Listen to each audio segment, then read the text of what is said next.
Hello, lovely ladies. Today I want to share my thoughts about postpartum depression. If somebody would have told me around 4 to 5 years back that after the birth of your baby you will be unhappy, I would have never believed them. I mean, come on. I am carrying the baby for 10 whole months, and the day the baby is born, I must be celebrating, right? How in the world can I be unhappy? But now I totally understand. After the birth of my son, after being a mother, I totally understand what postpartum depression is. In fact, I remember that I was also kind of venting up some kind of pressure internally after the birth of my son. And in Germany, we have generally a midwife who comes home to bath the baby, and she checks about the wellness of the mother and so on. And this midwife, after 2 or 3 visits, she asked me one question. So I think my son was around 10 days old then, and she asked me just a simple question. She asked me, "Are you happy?" That one question was enough, and I burst out in tears. I started sobbing so much, and I kept repeating, "No, I'm not happy. No, I'm not happy." And I really cried so much. And after those tears, I really felt like, okay, some big burden has been taken out of my heart. I could really feel that. And later, the midwife told me that this was one of her tricks. So every time she visits new mothers, she asks them this question, and many times these mothers, they break open at that point of time. And that is because all these days after the birth of the child, there is nobody who would have asked the mother, "Are you happy?" The society assumes that the mother will be happy. Even her own husband, her own parents, in-laws, everybody assumes that the mother is happy. But then who knows about the struggles of a new mother? The struggles with breastfeeding, the struggles with regaining health, and most importantly, those hormones that are doing a big dance inside the body. They could just drive anybody crazy, right? There are various levels of postpartum depression. Some require clinical treatment, some require motivation, some require medical intervention. But then, even if the case is very, very mild, there are some things that people, try to give those elements, they try to add those elements into your life to make sure that women go into postpartum depression. I see a lot of that, especially in our culture. After my son was born, many people visited my kid. And in most cases, the multicultural people who visited my kid generally used to ask, "Okay, how is the baby doing?" and so on. Not adding any discredit to the Indian community, but in India, as soon as we passed on the message about the birth of my child, the first question that everybody asked was, "Oh, is it normal delivery?" I mean, what is a normal delivery? First of all, I don't go with this term called normal delivery. It's a vaginal delivery or a C-section. I'm not advocating C-section here, but then if you call a vaginal delivery as a normal delivery, then is C-section an abnormal delivery? Are all those lives that are being saved by a C-section, is that something abnormal? I don't understand this concept at all. But anyway, so the first question they used to ask us is, "Oh, the baby was born, that's very good.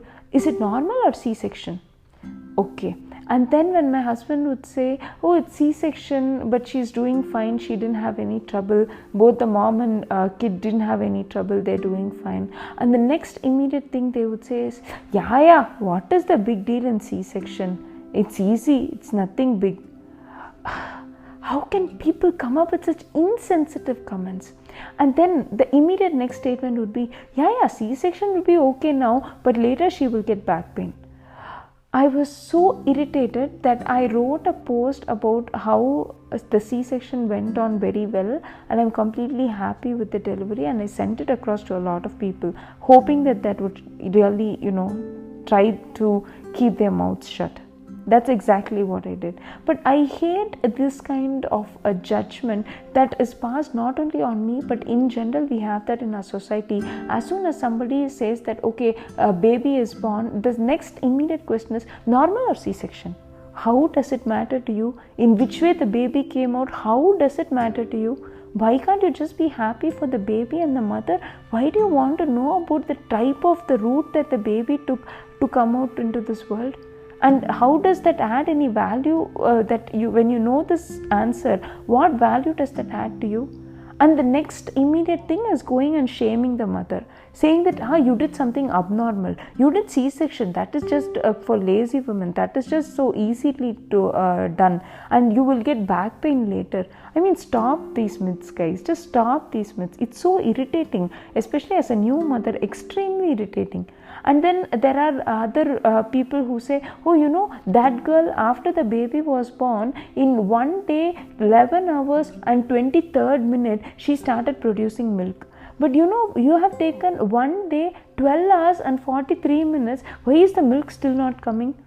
I mean, is this some kind of a delivery that the milk secretion has to start like exactly at the same point of time for everybody? Is this some Amazon Prime delivery or something? If the milk takes time to secrete, if the mother is having some problem in lactation, she is going to handle it herself.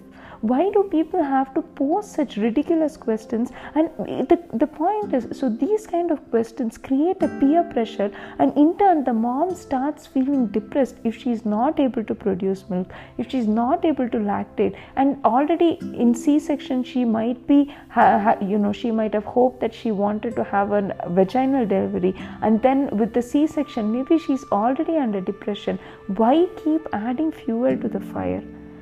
And then after a few weeks, when the mother thinks, okay, now how should I plan to go back to work? Should I pump and should I nurse? Should I do a mixed feeding and so on? I think you would have heard my episode about pumping. So I'm a big fan of pumping. And when the mother starts thinking in these lines, instead of supporting her, there are people who come and say, oh, immediately in this small age, you want to leave the baby and go. I mean, am I going to leave my baby on the road and go to work or something? I'm, of course, as a mother, going to make sure that complete care is given to the baby, right? Why would I leave the baby in somebody's care if I'm not confident about them? Of course I wouldn't. So as a mother, I think every mother knows how she needs to take care of her baby if she wants to start her career in the next coming months. Here is again the judgment from people around that makes the mom even more guilty, because I'm sure already as working mothers, everybody will feel that pain when she has to leave the baby and go to work. Everybody has that kind of a pain. But why to make her guilty and give an impression that you don't care for the baby? That's why you're leaving the baby somewhere and you're going to work. As if at work we're going to do some nice party and we are throwing the baby away on the road and going to this party. I don't understand the tone that people use. It really irritates me so much. And then continuously criticizing the mother about, okay, this is not the way you have to bath the baby, this is not the way you have to hold the baby, this is not the dress you have to put on the baby. And then finally there are people who have two opinions about how to hold the baby and how to pacify the baby. Some people say, oh, why don't you keep the baby close to you so that the baby gets pacified, so that the baby feels comfortable to the mother. Yeah, maybe if I feel I want to keep the baby close to me, then of course I would do it. And then on the other side, there are people who come and say, oh, don't carry the baby so much, just leave the baby to be where he is. So if you carry every time he's crying, then he will always be crying because he wants to be on you. Trust me, I'm a big fan of carrying the baby. So I was always baby wearing. I really loved it, and I was always a big fan of carrying my baby. So even when he was not crying or even when he was completely okay, I always loved to carry him by baby wearing him. And now at 2 years of age, or even much earlier, if I hold him for like 1 or 2 minutes, immediately he wants to get down and he wants to run. So if somebody is going to tell you that if you keep carrying the baby, he will never get out of your hip, please, it's a myth. Once these little creatures, they start getting the control of not even walking, but as soon as they start even crawling, they want to be completely independent, and then you will not be able to carry them even if you wish to.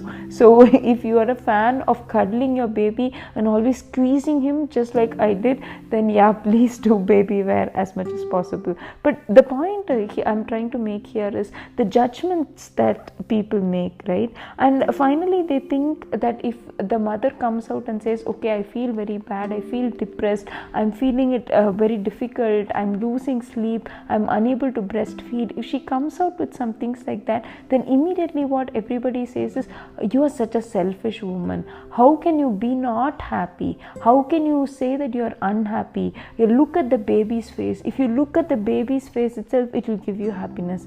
I mean, as a mother, more than everybody else around, the mother is looking at the baby's face most of the time. And sometimes maybe she needs a break. Sometimes maybe she wants to take a walk independently. Sometimes she wants to just turn off from everything and be the old single person that she is, so she can regain her mental and physical health. Why can't we appreciate and why can't we find that these are valid needs and try to support the mother in whichever way possible? So if you are a woman who dealt with all these things, please remember that you're not alone. Just because you were not happy after the baby was born, it doesn't mean that you don't love your baby. It doesn't mean that you are a selfish woman, you are a bad mother. No, it doesn't mean all this. It simply means your hormones were creating a havoc, and because of that you were feeling depressed. So now I hope this depression has been handled. So if you think now there is no problem, then very good. But if you still think there are days where you feel low, then you have to estimate yourself, and if needed, if medical intervention is needed, please do seek medical help. Because depression is something that, for example, in India, I remember as a 12th standard student, I was really into a lot of stress and anxiety, and because of that, in all the model tests that we used to write, I used to faint sometimes. And then when my parents took me to the doctor, she's fainting and so on, except one doctor, all the other doctors asked me just this question, didn't you study for the exam, that's why did you pretend to faint? This is such a lame thing that many even medical practitioners ask me. So in India, they don't understand that there is a need for medical intervention for depression. So if people think that if you have a depression, it means you have some mental disorder. I think people with mental disorder are also patients, and we need to treat them with respect, unlike treating them badly like how people portray in movies, or like how people make a loose talk about people who have medical issues as far as their mental health is concerned. Anyway, all the topics aside, I think if you are a mother who had or have postpartum depression, please know that you're not alone. If you need medical help, please seek it. And if you think there are times where you want to turn off yourself from everything around, then yes, please do it. It doesn't make you a bad person. Probably if someone is saying that you are a bad person because of that, let them say it. And if you are not a mother, if you are a third person and you are seeing somebody who has delivered recently, maybe the best question to not ask them is that a vaginal delivery or is that a C-section? I think this answer does not add any value to you or to the mother or to the baby, and this question is best not asked. No talking about breastfeeding, no talking about the type of delivery, no talking about the color of the baby, no talking about the weight of the baby, until unless the mother leads some conversations. If you are a senior person and she wants to know something from you, unless she leads the conversations, please do not ask uncomfortable questions to new parents. They're already going through a lot of things, so it's best not to ask them uncomfortable questions and push them further into depression. So ladies, this was my experience with postpartum mood swings. I would say I wouldn't call it depression because I was not needing medical intervention, but I did have a lot of mood swings. I was upset on many days, and if you are a person, then big hugs to you. This will pass. Once the baby gets older, once you stabilize as parents, once you stabilize as a new mother, this will definitely pass. So don't worry about it, but please do seek medical help if you think that is necessary. Good luck with parenting those beautiful creatures, and good luck with you regaining yourself to your old form. Now you have more strength, you have faced the delivery, then you're going to be a much stronger woman, and you're not going to be a vulnerable woman. Becoming a mother makes you 100 times stronger, but it does not make you vulnerable. But unfortunately, our society, right from the time a woman gets pregnant, they start treating it like a disease, and that's why we think, okay, the disease is getting bigger and bigger and bigger, and after the delivery we are completely becoming extremely we are becoming kind of patients. No, that is not the case. So if you have become a mother, you have become stronger, you have not become vulnerable, and if you are going to have some kind of mood swings, this is going to be treatable, and you need to stand up for yourself and address these mood swings, and not let people who judge you, because it does not happen only to you. It has happened to almost all of us. It has happened to all of us. So these questions I asked, do you think it was asked only to me? No, these questions were asked to so many women around us. So don't think you're alone, and don't let the emotions tell you that you are a bad mother. No, you're not. You're the best mother that your baby could have. This is your Speaker Mama, the voice of an Indian mother.